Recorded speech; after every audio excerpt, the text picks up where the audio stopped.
আপনাদের সবার অনেক পছন্দের নিয়ম নিবেদিত নেক্সাস লেডিস ক্লাবের আজকের আড্ডা। আর আজকের আড্ডাটা আরেকটু মজাদার করে দেওয়ার জন্য আপনাদের সাথে চলে এসেছি আমি সম্প্রীতি। আপনাদের সাথে থাকবো বেশ কিছুক্ষণ সময়। আমাদের জীবন কিন্তু একটা স্পন্দনে চলছে এবং সেই স্পন্দনটা আমরা তখনই উপলব্ধি করতে পারি যখন আমাদের মধ্যে সেই সংস্কৃতিটা থাকে, আমাদের নিজেদের সংস্কৃতিটা আমাদের নিজেদের গড়া, এবং সেটাকে আমরা সুন্দরভাবে পরিলিপ্তভাবে সুন্দরভাবে নিজেদের মধ্যে নেই এবং সেটাকে কিন্তু আমরা পরিচর্যা করি। আর আজকে আমরা সারা এই আড্ডাটাতে আমরা সেটা নিয়ে গল্প করব, আড্ডা দিব। আজকে আমাদের আড্ডার খুব সুন্দর একটা বিষয়, আমরা বেড়ে উঠি আমাদের নিজের আপন চর্চায় এবং নিজের সংস্কৃতির চর্চায়।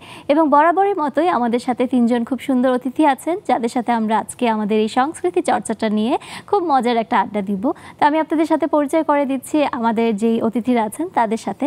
প্রথমে আমি পরিচয় করে দিব, আমাদের সাথে আছেন আফসানা ভুইয়া নিপা। উনি একজন উদ্যোক্তা, ওনার পেজ আছে আফসান নিপা, আপনার পেজ। শুভেচ্ছা আপনাকে আমাদের নিয়ম নিবেদিত নেক্সাস লেডিস ক্লাবের আজকের আড্ডায়।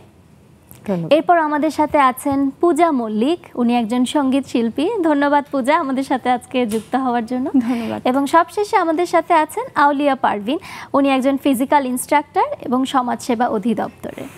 আপনাদের সবাইকে ধন্যবাদ আমাদের নিয়ম নিবেদিত নেক্সাস লেডিস ক্লাবের আজকের আড্ডায় আসার জন্য।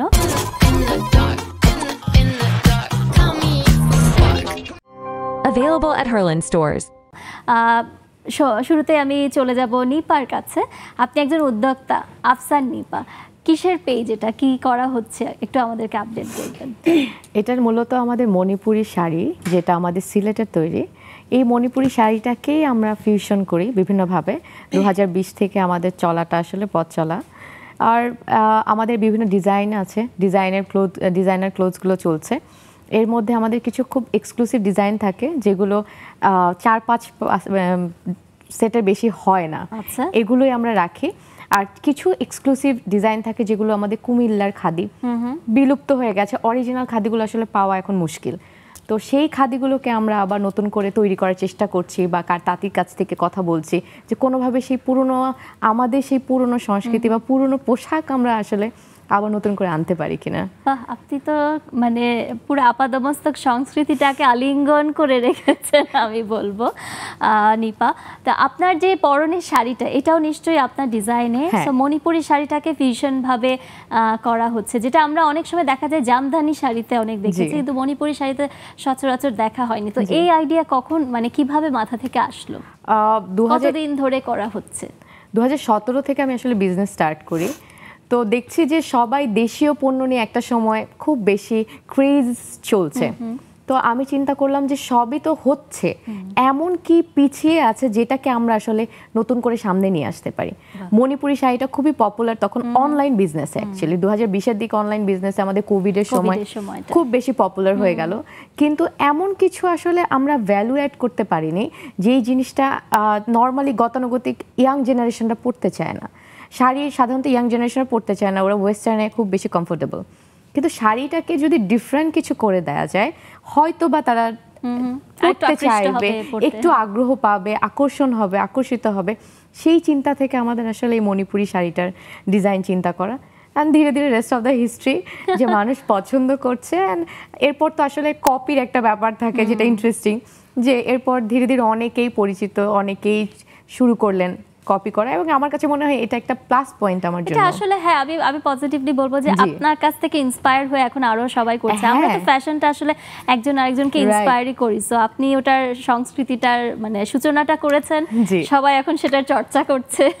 এক্স্যাক্টলি। এবং মণিপুরি শাড়িটা আসলে আমাদের এখন যে জায়গাটায় পৌঁছেছে, সেই জায়গাটায় আমরা একটু ভ্যালু অ্যাড করে একটা শাড়িকে আরেকটু ডিফারেন্ট করতে পারি, যেটা হলে মানুষজন আসলে ইন্টারেস্টেড হবে। খুব সুন্দর। আপনার বুটিক্স নিয়ে, আমি বুটিক্স বলছি, আপনার বুটিক্স এবং ফ্যাশন ডিজাইনিং নিয়ে আমরা আরো অনেক কিছু আসলে শুনতে চাচ্ছি। আমি একটু পূজার কাছে জানতে চাচ্ছি, ছোট্ট মেয়ে পূজা, কি করা হচ্ছে? আমি এখন সরকারি সঙ্গীত কলেজে অনার্স 3য় বর্ষের শিক্ষার্থী। এখন আমি নজরুল সঙ্গীত ডিপার্টমেন্টে আছি সেখানে, এই আর কি। আচ্ছা, তো সঙ্গীত কিভাবে চর্চা করা হচ্ছে, কবে থেকে সঙ্গীত করা হচ্ছে আমাদেরকে সেটা একটু যদি বলো। সঙ্গীত চর্চা বলতে আমি যখন ছোটবেলা থেকে গানের জিনিসটা খুব ভাল লাগতো।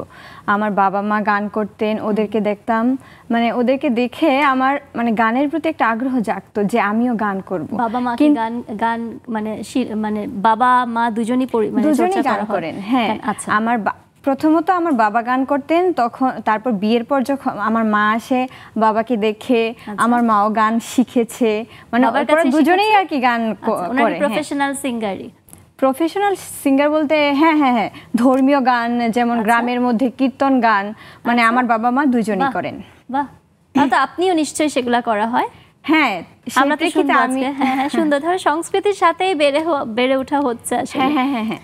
আচ্ছা, তো এখন পড়াশোনা কোথায় করা হচ্ছে, মানে কোন জায়গাটাতে থাকা হচ্ছে? এখন থাকছি হচ্ছে আমার শ্বশুরবাড়ি গাজীপুরে থাকছি এখন। বিয়ে হয়ে গেছে? হ্যাঁ। ওরে বাবা, আমার একটা মেয়েও আছে। বিয়ে করেছে? বাহ, তো বিয়েও করছো, পড়াশোনাও করছো, সংস্কৃতিও সুন্দরভাবে চর্চা করছো। আচ্ছা আচ্ছা, সবকিছুই করতে হচ্ছে। আমার একটা মেয়েও আছে, 1 বছর। ওরে বাবারে, ওকে নিয়ে এসেছি আজকে। ওকে নিয়ে আসা হয়েছে। আচ্ছা, আমি একটু মেকআপ রুমে মনে হয় দেখছিলাম। হ্যাঁ হ্যাঁ মেয়েকে। আচ্ছা আচ্ছা, তো মেয়েকেও নিশ্চয়ই সঙ্গীত শেখানোর ইচ্ছা তো অবশ্যই আছে? ইচ্ছা আছে, এখন হচ্ছে ও বড় হবে, ওরও তো একটা ইচ্ছা আছে যে আমি কি করব, কিন্তু আমার ইচ্ছা যে ও গানের মধ্য দিয়ে বড় হোক, সংস্কৃতির মধ্য দিয়ে বড় হোক। আচ্ছা আচ্ছা, খুব সুন্দর। পূজা, খুব সুন্দর চিন্তাধারা, এবং আমরা সবকিছু শুনবো। আউলিয়া আপুর কাছে যাব। ফিটনেস ইনস্ট্রাক্টর, আমাদের সবার খুবই জরুরি আপনার কাছে যাওয়া। কি করা হচ্ছে আগে আমাদেরকে একটু বলেন, মানে কিভাবে আপনার প্রফেশনটা নিয়ে যদি আরেকটু ইলাবোরেটলি আমাদের বলেন। আমি মূলত সমাজসেবা অধিদপ্তরে শেখ রাসেল শিশু প্রশিক্ষণ পুনর্বাসন কেন্দ্রে শিশুদের নিয়ে কাজ করি। আচ্ছা, ওই শিশুদের জন্যই আর কি ফিজিক্যাল ইনস্ট্রাক্টর হিসেবে আছি। আর যে শিশুগুলো নিয়ে আমরা কাজ করি এরা মূলত আইনের শিশু, পথ শিশু, স্টিল চাইল্ড, তারপর আবার দেখা যায় অবহেলার শিকার, আবার দেখা যায় যে মানে অ্যাবিউজ হয়েছে, এরকম কোর্ট থেকে আসে, এই ধরনের শিশুদেরকে আমরা আনন্দ দেবার চেষ্টা করি।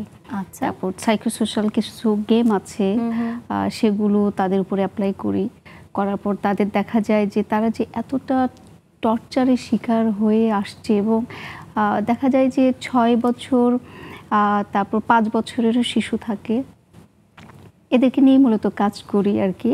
প্রায় 10 বছর হয়ে গেল আছি এখানেই। আপনার মোটামুটি মানসিক এবং শারীরিক দুইটারই চর্চা যেটা বলা হয়, দুই দিকটাই আপনারা দেখেন শিশুদের, শারীরিকভাবেও যেন গড়ে উঠছে এবং মানসিক বিকাশটাও যেন ঠিক মতো হচ্ছে, সেই জিনিসটা আপনাদের দেখতে হচ্ছে।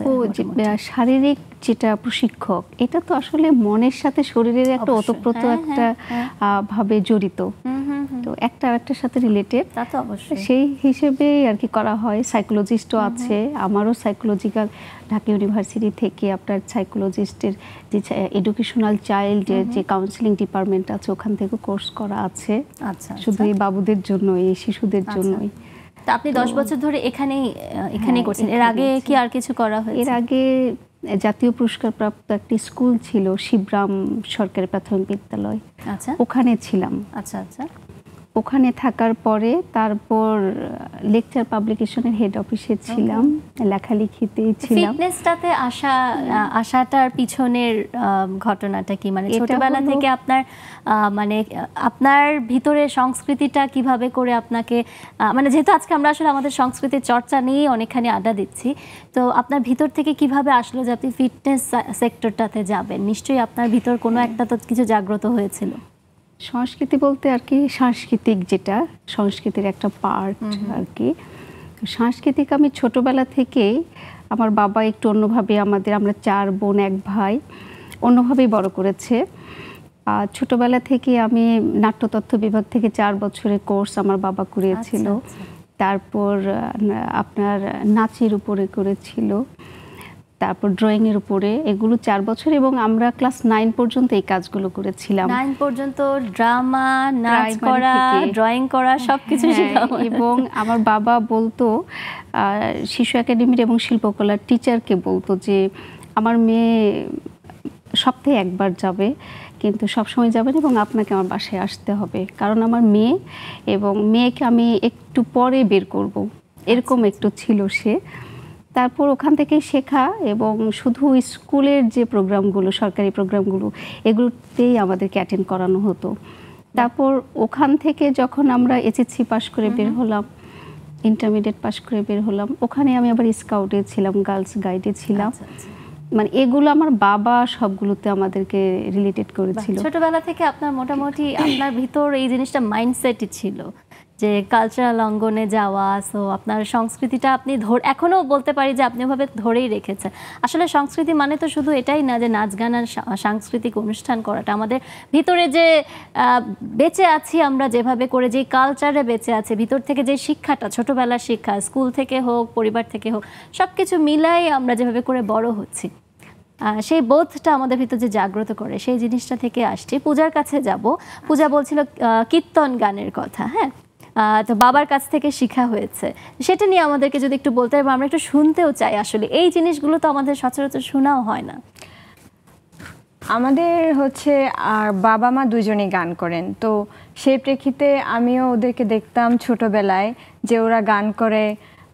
কীর্তন গান বলতে ধর্মীয় গান যেগুলো আর কি। তবে আমি তো তখন খুব ছোট, ভালো করে আর কি, যেমন ওদেরটা শুনতাম, একটু একটু গেতে হবে, হ্যাঁ একটু একটু যেমন ওদের সাথে সাথে গেতাম, কিন্তু মানে আমি তখনও ছোট, অনেক ছোট, হ্যাঁ, তখন ওদেরটা শুনতাম, যেমন ভাল লাগতো ওদের গান। তখন মেইনলি গান জিনিসটা আমার ভালো লাগতো, মানে মনে হতো যে মানে গান আমি শিখবো, এমন মনে হতো যে ওদেরটা দেখে যে আমি ওদের মতো গান করব, আমার গান জিনিসটা ভালো লাগতো। তো তখন থেকে আর কি গান শিখি। তারপর আমি যখন ক্লাস 10-এ পড়ি, হ্যাঁ, ক্লাস 10-এ যখন পড়ি, তখন আমার বাবা মা দুজনে বলে যে আমার গানের প্রতি যেহেতু এত ইন্টারেস্ট, মানে গান ভালো লাগে, সেই কারণে বললো যে তাহলে তোমাকে আমরা একাডেমিতে ভর্তি করে দিই, তাহলে ওই দিক দিয়ে আমি এগিয়ে গেলাম। সেক্ষেত্রে আমাকে শিল্পকলা একাডেমিতে ভর্তি করিয়ে দেয়। তারপর সেখানে 4 বছরের কোর্স করি, 4 বছর শেষ করে তারপর আমি সরকারি সঙ্গীত কলেজে, সেখানে আমি ভর্তি হই ফার্স্ট ইয়ারে নজরুল সঙ্গীত ডিপার্টমেন্টে। তখন সেখানে আছেন আমার ছন্দা চক্রবর্তী ম্যাম নজরুল সঙ্গীতের, তারপরে আছেন মফিজুর রহমান স্যার, ওনাদের সান্নিধ্যে এখন আমি আছি। বাহ, খুব সুন্দর। নিপার কাছে চলে যাব। ছোটবেলা থেকে কিভাবে করে সংস্কৃতি চর্চাটা হয়েছে? প্রথমে তো আসলে আমাদের বাসা থেকেই শুরু হয়, তো সেই চর্চাটা কিভাবে করে এসেছে? নিজের ভিতর যে এত সুন্দর প্রতিভা যে জাগ্রত হয়েছে, সেটা তো ছোট থেকে আসলে ভিতরে শিল্প ছিল দেখেই এসেছে। কিভাবে আপব্রিঙ্গিংটা হয় সেটা একটু বলেন। আমার আপব্রিঙ্গিংটা খুব মজার। আমি মোটামুটি বলতে গেলে জয়েন্ট ফ্যামিলিতে বড় হয়েছি, মানে খালা মামারা, বাবা দেশের বাইরে থাকার কারণে তো দেখা গেছে যে আমরা একই বিল্ডিংয়ে, সব এক একটা ফ্লোরে, খালা মামারা সবাই, কাজিনরা সবাই বড় হয়েছি। ওখানে দেখতাম আমার মা খালারা খুব ভালো গান করতে পারত। আচ্ছা, মানে তাদের গানের গলা এত সুন্দর ছিল। তখন তো আমাদের আসলে আমরা ছোট ছিলাম, ট্যাপ রেকর্ডার মানে ক্যাসেট প্লেয়ার ছিল, তো ক্যাসেট প্লেয়ারে সবার দেখতাম এক একটা করে গান রেকর্ড করা, গান রেকর্ডও করা। হ্যাঁ, আমার মায়ের যেমন রেকর্ড করা গান ছিল, আমার খালাদের ছিল। তো আমি খুব ছোটবেলা থেকে দেখতাম মা রান্না করছে, গান করছে। আমার মধ্যে আসলে আমি বিশেষ কিছু পাইনি। আমার কাছে মনে হয়েছে সংস্কৃতির সাথে হয়তো বা আমি জড়িত, কিন্তু ওভাবে আসেনি। কিন্তু আমার মা, আমাদের ফ্যামিলি, আমার মায়ের ফ্যামিলি বিশেষ করে, তারা সবাই খুব সৃজনশীল, লাইক সুষ্ঠুভাবেই করা। আমার বাবা খুব ভালো ফ্যাশন সেন্স যদি বলি, আমার বাবার খুব ভালো ফ্যাশন সেন্স ছিল। খুব সুন্দর করে সে পোশাক পরতো, পোশাকের সাথে অর্নামেন্টস পরতো, যেগুলো হ্যাঁ বাবা, যেগুলো খুব ইন্টারেস্টিং লাগতো ওই সময়টায় ছোটবেলায়, লাইক হাতে ব্রেসলেট, গলায় চেইন, মানে এই জিনিসগুলো খুব মজার লাগতো। তো দেখতাম যে বাবাও পরছে। ধীরে ধীরে বাবা খুব ভালো আর্ট করতে পারতেন, আমার মা গান করতে পারতেন। তো আমাকে গানের স্কুলে ভর্তি করানো হলো, দেখলো যে খুব বেশি আসলে যাচ্ছে না, আমার আসলে আগ্রহ নাই। তো এরপর ড্যান্সের প্রতি আমার প্রচণ্ড আগ্রহ শুরু হলো, ধীরে ধীরে ওভাবেই শুরু। অ্যান্ড তারপর আমার বাবাকে দেখতাম, মাকে দেখতাম, ওভাবে আমাদের সমাজটাই তো আসলে সংস্কৃতির সাথে ঘিরে আছে। তো আমাদের আপব্রিঙ্গিংটাও আমাদের প্রত্যেকের সংস্কৃতির সাথেই জড়িত, একদম ওতপ্রোতভাবে জড়িত। তো ওভাবেই আমার আসলে আপব্রিঙ্গিং। এবং আমার কাছে মনে হয়েছে যে ধীরে ধীরে একটা টাইম পরে যে কিছুটা হয়তো বা আমার মধ্যে চলে এসেছে, এটা জেনেটিক্যালি বাই ডিফল্ট এটা হয়ে গেছে। তো এটা আমার প্লাস পয়েন্ট হয়ে গেছে। ধীরে ধীরে আমি আসলে ইঞ্জিনিয়ারিং স্টুডেন্ট, তো তো ওখান থেকে কোর্স করে একটা ট্রেনিং করে তারপর হচ্ছে আমি ফ্যাশন ডিজাইনিংয়ে আসলে ট্রান্সফার হই। অ্যান্ড এখন তো আমি আসলে আমার ফ্যামিলি, আমার বাচ্চা আছে, সো আমার ফ্যামিলি অ্যান্ড আমার সব কিছু মিলে আমার কাছে মনে হয় যে ইটস নাইস প্লেস। আমরা ওয়ার্ক করতে পারছি অনেকের জন্য, আমরা অনেকের জন্য কাজ করতে পারছি, আমরা মাঠ পর্যায়ে যে তা কাজ করতে পারছি, যাদের সাথে আমাদের আসলে কখনো যোগাযোগ হওয়ার মানে অবস্থায় আমরা ছিলাম না একটা সময়, যে তাঁতিদের সাথে বা কারিগরদের সাথে কিভাবে আমরা যোগাযোগ করব। বাট এখন দেখা যায় প্রতি রোজায় একটা বার হলেও তাদের সাথে বসে একসাথে ইফতার করাটা আমি সেই সুযোগটা হয়। কি মজা, কি সুন্দর।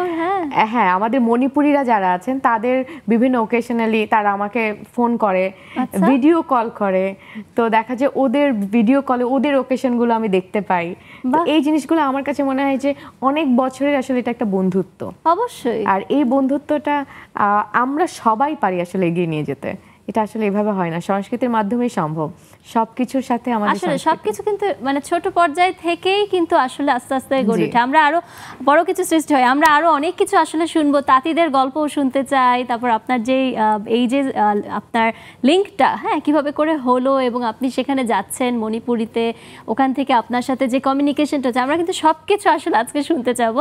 অনেক কিছু আমরা শুনবো আসলে, বাট আমাদের এখন একটা ছোট্ট বিরতি নিতে হবে। দর্শক, আড্ডা কিন্তু জমে উঠেছে, খুব মজার আড্ডা হচ্ছে আমাদের সংস্কৃতি নিয়ে আজকে। আসলে তো আমাদের ভিতরে যে সংস্কৃতি, যে হৃদস্পন্দন, সেগুলো আমরা সবকিছু আজকে প্রতিফলন ঘটাবো। আপনারা কোথাও যাবেন না, স্ক্রিনে দেওয়া জুমের ইউজার আইডি এবং পাসওয়ার্ড দিয়ে আপনারা সরাসরি আমাদের সাথে সংযুক্ত হয়ে যেতে পারেন। তাড়াতাড়ি আসেন, আমরা একটা ছোট্ট বিরতিতে যাচ্ছি। কোথাও যাবেন না, এখনই ফিরে আসছি।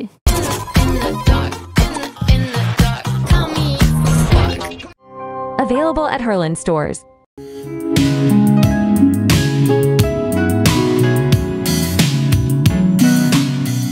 দর্শক, চলছে আমাদের আড্ডা, বেড়ে উঠি আপন সংস্কৃতি নিয়ে, এবং আজকে আমাদের সাথে খুব চমৎকার তিনজন অতিথি আছেন বরাবরের মতো, এবং আমরা তাদের কাছে চলে যাচ্ছি।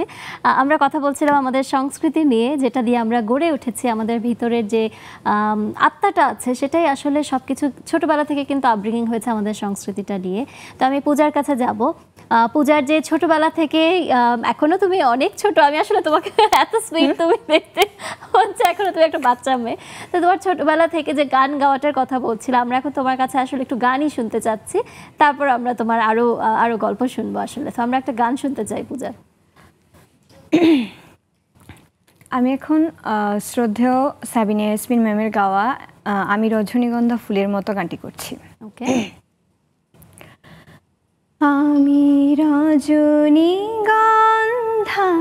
ফুলের মতো গন্ধ বিলিয়ে যাই, আমি মেঘে ঢাকা চাঁদের মতো জোছনা ছড়িয়ে যাই, আমি গানে গানে প্রাণের যত বেদনা লুকাতে চাই, আমি রজনীগন্ধা ফুলের মতো গন্ধ বিলিয়ে যাই, চলারে পথে কাটা যে হতে চাই না তো আমি আর, ভুলে ভাঙে যদি তার, আমি নীরবে ভালো যে বেশে, আমি নীরবে ভালো যে বেশে নিজেকে পোড়াতে চাই, আমি রজনীগন্ধা ফুলের মতো গন্ধ বিলিয়ে যাই, আমি মেঘে ঢাকা চাঁদের মতো জোছনা ছড়িয়ে যাই। বাহ, খুব সুন্দর, খুব সুন্দর, ধন্যবাদ। চমৎকার চমৎকার। এবং এই গানটা কিন্তু আমাদের আসলে আমরা সবাই চিনি, এই গানটা আমাদের এত পছন্দের এবং এত পরিচিত একটা গান, আমরা আসলে ছোটবেলা থেকে এই গান শুনেই বড় হয়েছি। খুব সুন্দর একটা গান। তো পূজা যেটা বলছিলেন যে ছোটবেলায় থেকে এখনো হ্যাঁ সংস্কৃতি চর্চাটা হচ্ছে, তো আমি মনে করি যে সেটাই ভিতরে যখন সংস্কৃতিটা প্রপারলি যখন চর্চা করা হয় তখন অন্যের সংস্কৃতিটাও কিন্তু সুন্দরভাবে একসেপ্ট করা যায়। হ্যাঁ, যেরকম গান করা হচ্ছে, কিন্তু চাইলে যদি এখন তোমার মধ্যে ইচ্ছা করে যে তুমি আরো কিছু শিখতে চাও, হ্যাঁ, তো এই ধরনের অনেক কিছু আশা থেকে যায়, কিংবা ছোটবেলায় কিছু করেছি কিন্তু করা হয়নি, হ্যাঁ, তো ওই সময় কোনো বাধা আসে, বাধাটাও কিন্তু আমরা সেখান থেকে অতিক্রম করতে পারি। তো এমন কিছু কি তোমার হয়েছে যে তুমি করতে চাও, আরো বেশি তোমার প্রসারিত করতে চাও তোমার চর্চাটাকে, তো কি প্ল্যান তোমার? আমি আবার ওই যে বিতর্ক প্রতিযোগিতা, তারপরে হচ্ছে বক্তৃতা, এগুলোর প্রতিও আমার মানে একটা ইন্টারেস্ট আছে, যে আমার ওইটা করতে আমার ভালো লাগে। তো সেক্ষেত্রে আমি যখন কলেজে পড়ি তখন কলেজ বিতর্ক প্রতিযোগিতাতে বিটিভিতে আমি করেছিলাম, সেখানে আমরা রানার্স আপ হই। তো সেই ক্ষেত্রে আমার মানে ওই যে বক্তৃতা, তারপর হচ্ছে বিতর্ক, এগুলো বলতে আমার খুব ভালো লাগে, মানে আমার গানের পাশাপাশি এগুলো ভালো লাগে। তারপর আবার নাচ দেখি মানে যখন যেটা দেখি মানে ওই জিনিসটার প্রতি যে এই জিনিসটা আমার মানে করতে ভালো লাগে, বা দেখলে মনে হয় যে আমিও করি ওই জিনিসটা। যেমন আজকে নাচ দেখলাম, একটা নাচ ভালো লাগলো, তো সেক্ষেত্রে আমার মনে হয় যে নাচটাও আমার ভালো লাগে, আমি নাচটাও করব, মানে সেক্ষেত্রে পরিবর্তন হয় আর কি, মানে আসলে একটা কৌতূহল থাকে, সেখান থেকেই আসলে মানুষের আগ্রহটা আসে। আউলিয়াপুর কাছে চলে যাব। আউলিয়াপু, আপনার কথা বলেন। আপনার হয় না এমন কি, আপনি তো ক্লাস 9 পর্যন্ত অভিনয় করেছেন, মঞ্চে করতে চেয়েছেন, করেছেন, প্র্যাকটিস করেছেন, ড্রয়িং করেছেন, তারপর নাচও করেছেন, হ্যাঁ, তো এখন সেটা কোনটাকে আপনার আরো ইচ্ছা করে যে আবার আমি সেটাতে ফেরত যাই, কিংবা এখন আমি আরো একটু প্রসারিত করতে চাই আমার নিজের ভিতরের যে এই সংস্কৃতিটা আছে, সেটা কি মনে হয় আপনার? আমি আসলে ওগুলো এখন শুধু শিশুদের সাথেই যেটা আমি করি, শিশুরা নিয়মিত পুরস্কার পাচ্ছে, শিশুদের সাথে প্র্যাকটিস করা হয়, মানে ওদেরকে শিশুদেরকে শেখানো হয়, সময় দিই ওদেরকে। আর পার্সোনালি আমি এখন মোটামুটি একটা প্ল্যাটফর্ম আমার হয়ে গেছে, আমি একজন লেখক। ও আচ্ছা, আমার 8টি বই ইতিমধ্যে একক আর কি প্রকাশিত হয়েছে, আর নেপালের কাঠমান্ডু থেকে একটা অ্যাওয়ার্ডও পেয়েছি। আচ্ছা, বঙ্গবন্ধুর উপরে, বঙ্গবন্ধু অতঃপর বাঙালির বাতিঘর, এটা ইংলিশে ট্রান্সলেট করা, এই বইটার উপরেই পেয়েছি। আচ্ছা আচ্ছা। এছাড়া এই লেখার জগতে মনে হয় ভালো, আমি বেশ ওটা ছাড়াও অনেকগুলো অ্যাওয়ার্ড পেয়েছি এই লেখার উপরেই। আর পত্রিকায় নিয়মিত লিখছি, ম্যাগাজিনে, জাতীয় পত্রিকা এবং ম্যাগাজিনে আমার লেখা প্রকাশিত হচ্ছে, এটা করি মূলত। আপনি তো আপনার লেখা দিয়ে আপনার সবকিছুটাকে সবার কাছে প্রসারিত করে দিচ্ছেন, আসলে আপনার ভিতরে যে সংস্কৃতিটা লেখা দিয়েই করছেন। তো আপনার মনোভাবটা একটু বলেন, যে হয় না আমাদের সবার ভিতরেই ছোটবেলা থেকে কম বেশি সংস্কৃতিটা তো আছে, বাট সেটার প্রতিফলনটা সবার ক্ষেত্রে কিভাবে কে কেমন করে সেটাকে আসলে দিচ্ছে, সমাজে কিভাবে করে দিচ্ছে, সেই ক্ষেত্রে আপনার মনোভাবটা কি? মানে চর্চাটা কি সবাই ঠিক মতো করছে, নাকি আরো চর্চা করা দরকার, কি মনে হয় আপনার? হ্যাঁ, এখানে চর্চার যেটা বিষয়টা আসছে, আসলে সংস্কৃতি যেটা আমরা বলি, কৃষ্টি কালচার যেটা বলি, তো সংস্কৃতির এটা তো অনেক বড় একটা ইতিহাস। তো সংস্কৃতি আমাদের যেটা মানুষ মানে বিশেষভাবে যদি বলি, মানুষের যে চিন্তা, আচার আচরণ, তারপর মূল্যবোধ, তারপর নীতিবোধ, সমষ্টিগত বা সামাজিক কিছু প্রথা, এগুলোই মূলত হচ্ছে সংস্কৃতি। তো এই সংস্কৃতি আবার দেখা যায় যে বাঙালি সংস্কৃতি তো সম্পূর্ণ মানে সমৃদ্ধ এবং অনেক এখানে, কারণ এখানে অনেক রাজাবাদশারা আসছিলেন, তাদের একটা প্রভাব পড়েছিল। তারা আবার দেখা যায় যে ছোট ছোট রাজ্যে সেখানে আবার এক এক রকম নিয়ম অ্যাপ্লাই করেছিল, সেখানেও চলে আসে। তো এই সংস্কৃতি এক একজনের জেলাভিত্তিক আলাদা হয়, এলাকা ভিত্তিক আলাদা হয়। তো এই সংস্কৃতিতে কিন্তু এখন যেটা আমরা সচরাচর যেটা দেখছি, যে জাতীয় পত্রিকাগুলোতেও মাঝে মধ্যে দেখিও যে লেখা থাকে যে সাংস্কৃতিক, না লেখা থাকে যে সংস্কৃতি বিনোদন। এই পাতাতে দেখা যায় যে নাচ গান, তারপর মিডিয়ার বিভিন্ন চলচ্চিত্রের শিল্প এগুলো তুলে ধরে আর কি। তো দেখা যায় যে কি এক শ্রেণীর মানুষ বা বাঙালির বেশিরভাগ মানুষই মনে করছে যে সংস্কৃতি মানেই মানে মনে হয় নাচ গান, কিন্তু আসলে সংস্কৃতিটা তা নয়। ফলে দেখা যায় যে ওরা এই যে নাচ গান এক এক দেশের আরেকটা দেশের বিভিন্ন এলাকার তারা চর্চা করছে বা প্র্যাকটিস করছে, এই যে একটা দ্বন্দ্বের সৃষ্টি হয়ে যাচ্ছে। কিন্তু সাংস্কৃতিক ছোট্ট একটা পার্ট সংস্কৃতি, তা তো অবশ্যই এইটা সাংস্কৃতিক জিনিসটা আলাদা। সাংস্কৃতিক জিনিসটা আমাদের সংস্কৃতির মধ্যেই পড়ছে। আমরা আসলে এটা নিয়ে আরেকটু ইলাবোরেট কথা বলবো। আলাদা আলাদা পার্ট, তাই না? তো সেই ক্ষেত্রে সংস্কৃতিতে হয় কি যে দেখা যায় যে আবার সার্বজনীন কিছু আমাদের উৎসব আছে, এটাও কিন্তু সংস্কৃতির মধ্যে এক একজনের এক এক রকম প্রথা। তো সেক্ষেত্রে দেখা যায় যে আমরা যারা বিশেষ করে আমাদের দেশে এটা হচ্ছে দেখা যায়, যেমন মুসলমান যারা আছে তারা যেমন কুরবানি ঈদে গরু জবাই করছে, কুরবানি দিচ্ছে, সেক্ষেত্রে গরু আবার হিন্দুদের ক্ষেত্রে কিন্তু দেবতার হিসেবে মানছে।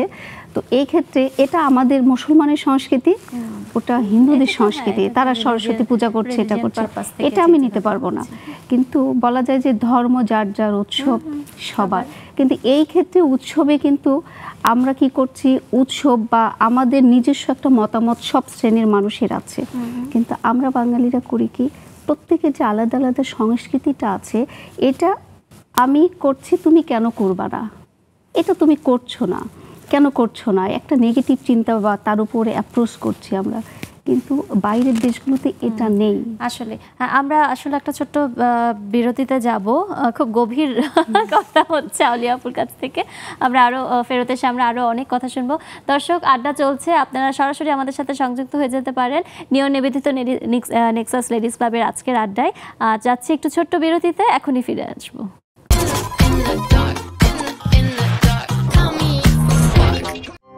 Available at Herland stores.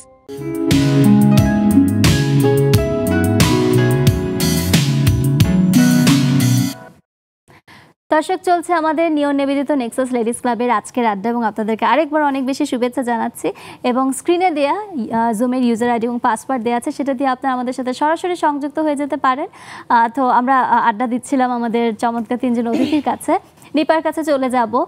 মণিপুরীদের সাথে আপনার এত বেশি আসলে বন্ধুত্ব আমি বলবো, কারণ এত বছর ধরে মণিপুরি শাড়ি এবং খাদি, আমাদের বাংলাদেশের যে ঐতিহ্যময় শাড়িগুলো সেগুলো নিয়ে করা হচ্ছে এবং ফিউশন করেও আবার অনেক সুন্দরভাবে এখন বিজনেস করা হচ্ছে। তো আমি একটু মণিপুরি পাড়ার ওদের যেই তাঁতিদের যে সংস্কৃতিটা, সেই জিনিসগুলো আমরা একটু জানতে চাই। কি করে তারা, উৎসব করে কিভাবে, এত সুন্দর মণিপুরি নাচ করে তারা, সব কিছু একটু আমরা জানতে চাই। মণিপুরীদের নিয়ে বলতে গেলে আমার মনে হয় না শেষ হয়ে যাবে শোটা, এত বড় একটা বিষয়। ওদের সাথে সম্পর্কগুলো কাজ করতে করতে আসলে গভীরতা। আচ্ছা আচ্ছা। আমরা সোশ্যাল মিডিয়াতে অনেক ধরনের কথা শুনতে পাই, অনেক ধরনের পোস্ট পড়ি, অনেকের বিভিন্ন লেখকের আসলে লেখা পড়ি, আমরা একটু কনফিউজড হই। আমরা না গেলে আসলে ওই জায়গাটায় বুঝবো না ওরা অ্যাকচুয়ালি কেমন, কারণ ওদের তো বিভিন্ন গোত্র আছে, আমাদের মুসলিমদের অনেক গোত্র আছে যদি আমরা ইসলামিক দিক দিয়ে চিন্তা করি, তেমনি মণিপুরীদেরও অনেক গোত্র আছে, তাদের বৈষ্ণপ্রিয়া আছে, মৈতি আছে, তো ওনাদেরও কিছু বিভক্ত আছে। তো ওখানে মণিপুরীদের একটা মজার জিনিস হচ্ছে দোল পূর্ণিমা। এই দোল পূর্ণিমায় ওরা খুব সুন্দর করে নাচে, ওদের ট্রেডিশনাল পোশাক পরে সেটা নাচে ওরা, ইনাফি বিভিন্ন ধরনের পোশাক ওরা পরে, যারা ট্রেডিশনাল ওখানকার তারা পরে ট্রেডিশনাল পোশাক পরে, ওদের একটা টুপি আছে যেটা খুব সুন্দর, এবং ওরা ওই জিনিসগুলোকে এত বেশি হেভি হয় যে এগুলো পুরো ওরা খুব অনায়াসে নাচে। এবং এই দোল পূর্ণিমার একটা মজার পার্ট হচ্ছে প্রচণ্ড লাইটিং হবে পুরো এরিয়া জুড়ে, সারা রাত অনুষ্ঠান হবে, মণিপুরি সংস্কৃতি হবে, মণিপুরি গান হবে, যে ভাষাগুলো আসলে আমি বুঝতে পারি না, চেষ্টা করি কিন্তু বুঝতে আর পারি না। তো এই জিনিসগুলো ঘটে, দেখতে খুব অদ্ভুত লাগে। আমার মনে হয় যে শীতের সময়টায় ওদের দোল পূর্ণিমাটা হয়, আমরা চাইলেও যেতে পারি না অনেস্টলি স্পিকিং, যে ওই সময়টা আসলে আমাদের যাওয়াটা পসিবল হয় না, কারণ রাতের বেলা। আচ্ছা আচ্ছা। মণিপুরীরা আমাদের পরিচিত হলেও পাড়াটা তো আমার পরিচিত নয়, তো সে কারণেই যাওয়া হয় না। কিন্তু মাঝে মাঝে মনে হয়, ওরা আমাকে ভিডিও কল দেয় যখন আমি মুগ্ধ হয়ে দেখি, মনে হয় যে ওই জায়গাটা আসলে আমাদের যাওয়া উচিত। আমরা আসলে যত বেশি আমাদের কালচারের সাথে ওতপ্রোতভাবে যারা জড়িত তাদেরকে যত বেশি আমরা তুলে আনবো, মানে আমরা কি করব, প্রচার করব, তাহলে হয়তোবা তারা আমাদেরই একটা পার্ট। অবশ্যই মণিপুরীরা কিন্তু আমাদের বাঙালি পার্ট। অনেকের কিন্তু সোশ্যাল মিডিয়ার কারণে অনেকের মধ্যে অনেক কোয়েশ্চেন আছে, যেটা অ্যান্সার আমি সাধারণত দেই না। আজকে মনে হয় আপনাদের থ্রুতে এইটা দেয়াটা খুব প্লাস একটা পয়েন্ট। সেটা হচ্ছে অনেকের কোয়েশ্চেন আছে যে মণিপুরি শাড়িটা তো আসলে হিন্দুরা তৈরি করেন, সো মুসলিমরা এই শাড়িটা পরতে পারবে কিনা। এটা কিন্তু সোশ্যাল মিডিয়াতে বিশাল বড় একটা ফ্যাক্ট হয়ে গিয়েছিল মাঝখানে। এটা 2021-এর দিকেও একবার হয়েছিল, 2024-এও আবার রেজ করেছে এই কোয়েশ্চেনটা। এবং আমার কাছে মনে হয় কোয়েশ্চেন রেজ হওয়াটা কিন্তু কোনো খারাপ কিছু না। যে কোনো মানুষ যে কোনো ধরনের কোয়েশ্চেন করতে পারে, কারণ অনেকের আমাদের প্রশ্ন করার স্বাধীনতাও তো আছে, আমাদের দেশে আছে, বাক স্বাধীনতা আছে। তো এটাতে আসলে আমরা অ্যাগ্রেসিভ হয়ে যাই, যে অ্যাগ্রেসিভনেসটা আসলে আমরা যখন দেখাই মানুষকে, ইভেন তো আমরা যখন ফেসবুক বা সোশ্যাল মিডিয়াতে পোস্ট আকারে দিচ্ছি, সেটা কিন্তু এভিডেন্স থেকে যাচ্ছে, which is very bad part for social media আমি বলবো।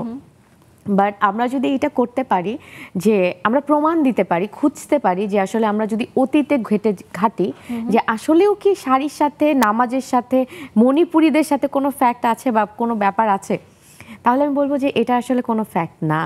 কারণ মণিপুরি শাড়ি হয়তো বা যারা তৈরি করেছেন তারা হিন্দু, যারা এই প্যাটার্নটা তৈরি করেছেন তারা হিন্দু, কিন্তু যারা এই কাজগুলো আসলে আমাদের দেশে এনেছে, মণিপুরি তো আসলে তিব্বত থেকে এসছে, মণিপুরি সম্প্রদায় তিব্বত থেকে আসা।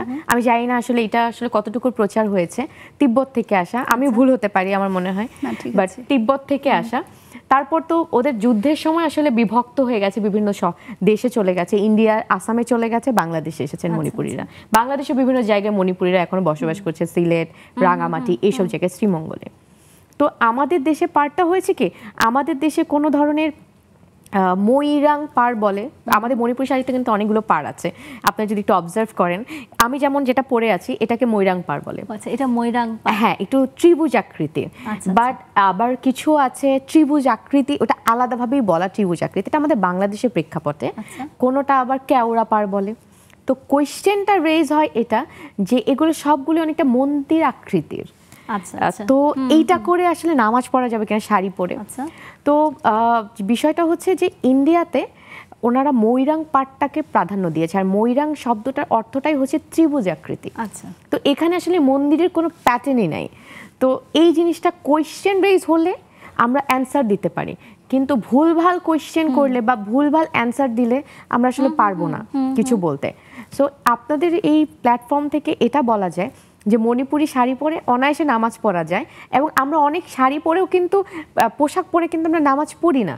তো যদি কারো মধ্যে কোয়েশ্চেন থাকে বা কোয়েশ্চেন রেইজ হয়, কোয়েশ্চেন করতে তো প্রবলেম নাই, অ্যান্সার দিতেও আমার মনে হয় প্রবলেম হওয়ার কথা না।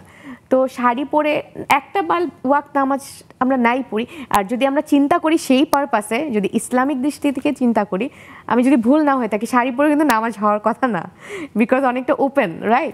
আমাদের তো আসলে খিমার পরে শরীর ঢেকে এভাবে নামাজ পড়ার ব্যাপার। সো এই কোয়েশ্চেনগুলো আসলে অনেকভাবে মানুষ রেইজ করে। মণিপুরীদের মধ্যেও কিছু বিভক্ত আছে, যেমন আমি যাদের সাথে কাজ করি তারা they are very familiar to me, কিন্তু অনেকেই আছে যারা নিজেদের মধ্যেই প্রবলেম, তারা আসলে বুঝতেই পারে না। তখন তারা কি করে, সোশ্যাল মিডিয়া একটা প্ল্যাটফর্ম পাওয়ার কারণে খুব নেগেটিভ ভাইব স্প্রেড করার চেষ্টা করে, যেটা আমাদের আসলে কন্ট্রোল করা উচিত আমার মনে হয়। তো আমাদের তাঁতি, আমাদের কারিগর, এরা সবাই আমাদের সাথে জড়িত। ওরা না থাকলে বাংলাদেশে কোনো বিজনেস চলবে না। বাংলাদেশে পোশাক খাত বিশাল বড় একটা হিস্ট্রি। এইটাকে যদি আমরা আপব্রিঙ্গিং করতে চাই, তাহলে তাঁতিদের সাথে এবং কারিগরদের সাথে আমাদের সম্পর্কটা এতটা বেশি স্ট্রং হতে হবে, সেখানে কিন্তু ওই এলাকার জনগণের আসলে খুব ভালো একটা বন্ডিং থাকতে হবে। ইভেন দো এটা অন্যান্য অঞ্চলেও বন্ডিংটা থাকতে হবে। আমরা যারা ঢাকায়, আমি কিন্তু ঢাকার মেয়ে, আমি দোহারের মেয়ে, সো আমার কিন্তু মণিপুরীর সাথে কোনো আসলে কোনো টান থাকার কথা না।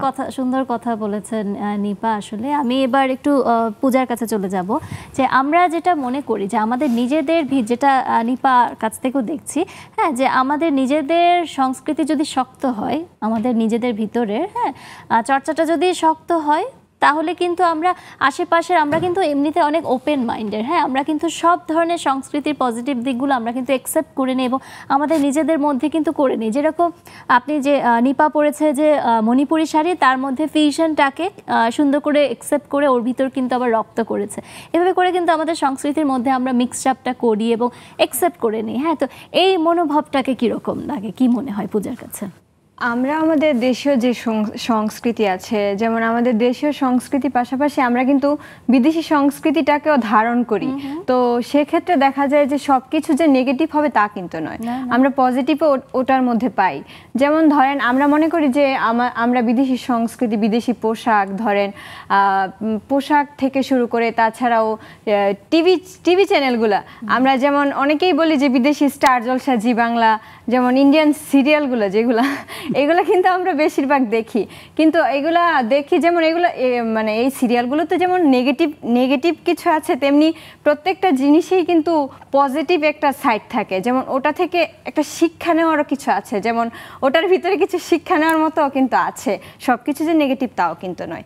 আবার অন্য দিক দিয়ে যেমন পোশাকের ক্ষেত্রে যদি বলি, ইন্ডিয়ান পোশাক, তারপর হচ্ছে আরও বিভিন্ন ধরনের বিভিন্ন দেশের বাইরের সংস্কৃতির যে পোশাক, আমরা কিন্তু সেগুলো দেখেও আমরা কিন্তু ওদের মতো করে পরি, কিন্তু সেগুলো কিন্তু আমাদের ভালো লাগে, সেগুলো পজিটিভলি আমরা কিন্তু পরিধান করি। আমরা ওপেন মাইন্ডলি আমরা যেমন সেই সংস্কৃতিটাকেও আমাদের নিজেদের মধ্যে আমরা ধারণ করি। খুব সুন্দর। আউলিয়াপুর কাছে চলে যাব যে এই যে ওপেন মাইন্ডের যে ব্যাপারটা, হ্যাঁ, আমরা সবসময় খুব ওপেনলি কিন্তু সব সংস্কৃতিকে আমাদের মধ্যে কিন্তু অ্যাকসেপ্ট করে নিই। এই ক্ষেত্রে আপনার কি বলার আছে? এটা যেমন আপু বলল যে মণিপুরীর যে ইয়েটা থাকে, মঠের মতো যে মন্দিরের মতো থাকে, ওইটার কারণে অনেকে এটা পড়তে চায় না বা বিভিন্ন রকমের নেগেটিভ কমেন্টস করেছে বা বাধা দিয়েছে। আমাদের এখানে বলে অপসংস্কৃতি, আর হচ্ছে আরেকটা হলো বিদেশি সংস্কৃতি। আমরা বিদেশি সংস্কৃতি অ্যাকসেপ্ট করব, এটা আমাদের বাঙালির একটা বড় রকমের একটা মানে মূল্যবোধ বলা যায়। তারা নিতে পারে, অন্যান্য কান্ট্রি ভাবে নিতে পারে না, আমরা নিতে পারি। আমরা খুব ওয়েলকামিং একটা কান্ট্রি, কিন্তু আমি বলবো হ্যাঁ, আমরা নিতে পারি, অনেক ওয়েলকাম করি খুব সহজে। হ্যাঁ, এবং অপসংস্কৃতিটা যেটা বলছে যে আপু যেটা বললো যে এখানে মঠের ছবি, মন্দিরের ছবি, এটা পড়া যাবে না, এটা কিন্তু আসলে কিন্তু ওইটা সংস্কৃতি না। কিন্তু আমি ওই সংস্কৃতির মেনটা না জেনে ওখান থেকে আমি আমার মূল্যবোধ থেকে একটা নেগেটিভ নিয়ে একটা বাধাগ্রস্ত করছি, আরেকটা সংস্কৃতি থেকে যে আমি একটা কনসেপ্ট ক্লিয়ার হবে বা আমার ভালো লাগছে আমি নিচ্ছি, কিন্তু সেটা আমি দিচ্ছি না, আমি বাধাগ্রস্ত করছি। এই যে আমার নিজের একটা ইচ্ছা চিন্তা আমি আরেকজনের উপরে চাপ সৃষ্টি করছি বা বলছি এবং তাকেও বাধাগ্রস্ত করছি, এটা হলো অপসংস্কৃতি। এই অপসংস্কৃতিটা করা যাবে না। আমাদের দেখতে হবে যে কোনটা আমার কোনো ক্ষতি করছে না, আমার ধর্মের যে মৌলিক একটা সীমাবদ্ধতা আছে সেটার কোনো সীমা লঙ্ঘন করছে না, তাহলে আমি ইটস ওকে, এটা আমি অবশ্যই অ্যাকসেপ্ট করতে পারি। এটা সব ক্ষেত্রে সব সময়ের জন্য। আমাদের জুমের ইউজার আইডি এবং পাসওয়ার্ড দিয়ে আমাদের সাথে আমাদের প্রিয় আপুরা যুক্ত হয়ে গেছেন। আমাদের এই আড্ডার একটা সবচেয়ে সুন্দর বিষয় হচ্ছে আমাদের পছন্দের আপুরা সবসময় দেখা যায় যে জুমের ইউজার এবং পাসওয়ার্ড দিয়ে সরাসরি আমাদের সাথে যুক্ত হয়ে যান এবং আমরা সরাসরি একসাথে সবাই একটা ক্লাব আড্ডা দেই। যে কোনো নারী আসলে এই মুহূর্তে, আপনাদের ফ্রেন্ডরাও কিন্তু আসলে এক্ষুনি আমাদের সাথে যুক্ত হয়ে যেতে পারেন এবং দর্শক আপনারা তো সাথেই আছেন। তো আমি এখানে দেখতে পাচ্ছি মেহবুবা হক রুমা আপু জয়েন করেছেন আমাদের সাথে, নাজিয়া আপু জয়েন করেছেন আমাদের সাথে। নাজিয়া আপুর কাছে আমি একটু চলে যাব। নাজিয়া আপু একটু আনমিউট করে ফেলবেন। নাজিয়া আপু, আমরা আজকে কথা বলছি আমাদের বেড়ে উঠি আপন সংস্কৃতির সাথে, আমাদের নিজেদের যে সংস্কৃতি সেটা নিয়ে আমরা আজকে আড্ডা দিচ্ছিলাম এবং আপনার সাথে আমাদের প্রায় আড্ডা হয় এবং আপনিও ছায়ানট থেকে গান শিখেছেন এবং আপনার ভিতরেও পরিবারের যে সংস্কৃতিটা আছে। তো আপনার এক্ষেত্রে কি বলার আছে? আমরা যেরকম একটু আগে বলছিলাম যে নিজের সংস্কৃতিটা যদি শক্ত হয়, আমরা বাঙালিরা অনেক কিন্তু ওপেন মাইন্ড এবং খুবই ওয়েলকামিং একটা জাতি। হ্যাঁ, তো সেক্ষেত্রে আপনার কি মনে হয় নাজিয়া আপু? গুড মর্নিং রেজওয়ানা, খুব সুন্দর একটা আমি আলাপ শুনছিলাম, সবার কথা শুনছিলাম। এই যে নিপা কি সুন্দর করে মণিপুরের যে সংস্কৃতি, তাদের একটা নিজস্ব সংস্কৃতি কিন্তু। আর আউলিয়াপা যেটা বললেন না যে সংস্কৃতি মানে আমরা মনে করি নাচ গান, সেটা কিন্তু না। সংস্কৃতি মানে কিন্তু একটা জোন, পৃথিবীর একটা লোকেশনের মানুষের ভাষা, তার আর্টস, তার চিন্তা চেতনা, হ্যাঁ, তার মূল্যবোধ সবকিছু মিলিয়ে কিন্তু একটা সংস্কৃতি, পোশাক পরিচ্ছদ সবকিছু মিলিয়ে। আর এই এই কনসেপ্টে আমরা আমাদেরটাকে আসলে হারিয়ে যদি না ফেলি, তাহলে আমার মনে হয় ওয়েলকামিং হওয়াটা কোনো খারাপ কিছু নয়, বরং এটাই ভালো, ওয়েলকামিং হওয়াটাই ভালো। কিন্তু নিজেদেরটা আগে শক্ত করে ধরে তারপরে তো আমি ওয়েলকাম করব। নিজেদেরটা যদি হারিয়ে ফেলে অন্যটাকে শক্ত করে ধরে ফেলি, ওই ওয়েলকামের মানে কি? আমার কাছে সেটা মনে হয়।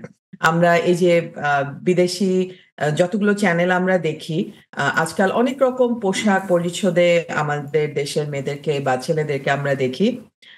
তার সাথে আমি বলবো বাঙালি সংস্কৃতির সবচেয়ে বড় একটা জিনিস হচ্ছে তাদের সুন্দর ব্যবহার, তাদের বন্ধু বান্ধব বলো, তাদের সিনিয়র যারা আছে তাদের সাথে সুন্দর ব্যবহারটা ছিল কিন্তু বাঙালি সংস্কৃতির একটা মেইন একটা ব্যাপার, যেটা পরিচয়। আতিথেয়তা তো আছেই, কিন্তু এই জায়গাটা থেকে মনে হয় আমরা একটুখানি কেমন যেন একটু রুডনেস আমাদের ভিতরে চলে এসেছে, যেটা আমি এবার অনেক বছর পরে আমার হ্যাপেন টু বি দেশে যাওয়া হয়েছিল, আমি এটাতে একটু অবাক হয়েছি যে আমাদের নতুন জেনারেশন হবে আরো সহনশীল, হ্যাঁ, কিন্তু আমাদের নতুন জেনারেশনের মধ্যে একটা রুডনেস, কেমন যেন একটা বেপরোয়া রুডনেস আমি খেয়াল করেছি। হয়তো বা আমি রং, তোমরা কারেক্ট করে দিও আমাকে, কিন্তু আমার কাছে মনে হয়েছে যে সহনশীলতা বোধ, যেটা বাঙালির অনেক বড় একটা পরিচয়, কিন্তু এটা আমি বলবো সংস্কৃতির অংশ হিসেবে আমরা যদি একটু ধরে রাখি, আমাদের নিজেদের পরিচয়টা পৃথিবী আমাদেরকেও ফলো করুক, আমাদের সংস্কৃতিটাকেও। হ্যাঁ, আমরা কিন্তু আসলে আমরা জাতি হিসেবে কিন্তু পৃথিবীতে এখন খুব প্রসিদ্ধ। আমি বলবো যে বাঙালিদের কিন্তু অনেক সুনাম, আমাদের যে কালচারটা, হ্যাঁ, আমাদের সব কিছুই কিন্তু আসলে আমি বলবো এখন কিন্তু আমরা অনেক বেশি পরিচিত এবং প্রসিদ্ধ একটি জাতি। তো আমরা আসলে আরো অনেক কথা বলবো, অনেক গল্প করবো। থ্যাংক ইউ নাজিয়া আপু, আমাদের সাথেই থাকবেন। দর্শক জুমের বন্ধুরাও কিন্তু আমাদের সাথে জয়েন করে ফেলেছে, আপনারাও আমাদের সাথে সরাসরি এখনই সংযুক্ত হতে পারেন। আমরা ছোট্ট একটা বিরতিতে চলে যাব, ফিরছি এখনই।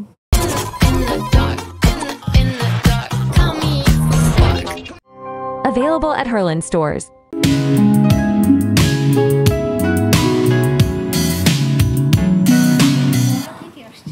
দর্শক, আমাদের কিন্তু খুব মজার আড্ডা চলছে। আপনাদের সবাইকে আরও একবার ওয়েলকাম জানাচ্ছি আমাদের নিয়মনিবেদিত নেক্সাস লেডিস ক্লাবের আজকের আড্ডায়। এবং আমরা আজকে আড্ডা দিচ্ছি বেড়ে উঠি আমাদের আপন সংস্কৃতি চর্চায়।